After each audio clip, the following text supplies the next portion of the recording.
In this lesson, I'm going to give you a graph of a linear inequality, and I want you to come up with a solution, or an equation, I'm sorry, for that linear inequality. Okay? So first of all, you can give it to me in y equals mx plus b. In this particular one right here, you can see it crosses the y-axis at 2. So I know that my equation will have plus 2 behind it. I also want to look at its slope. I know because of the direction that it tilts, it for sure has negative slope. So I can see that that line goes right through this corner as well. It's easiest if you can find which corners it goes.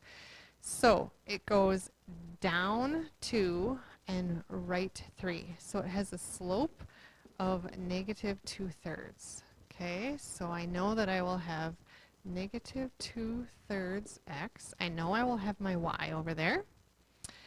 Okay, now it is shaded below the line, and so because it is shaded below the line, it will be less than.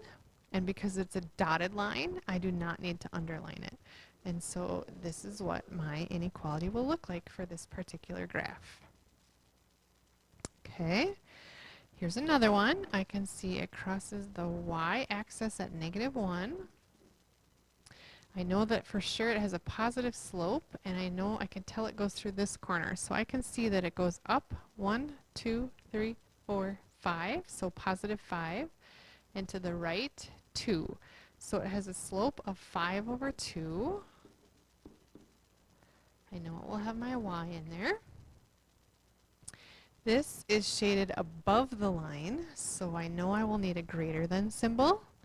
And it is connected with a solid line, so I know that I will need to underline it.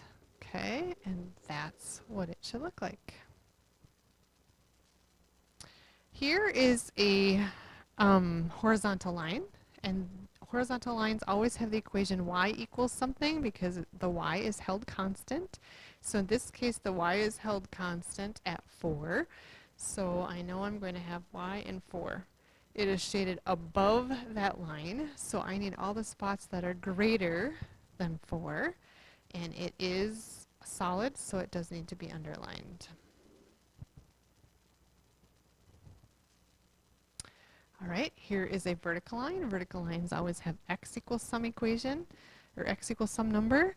In this case, x is held constant at -2. It is shaded to the left of that line, so I need all the spots that are smaller than, -2. It is a dotted line, so it does not need to be underlined.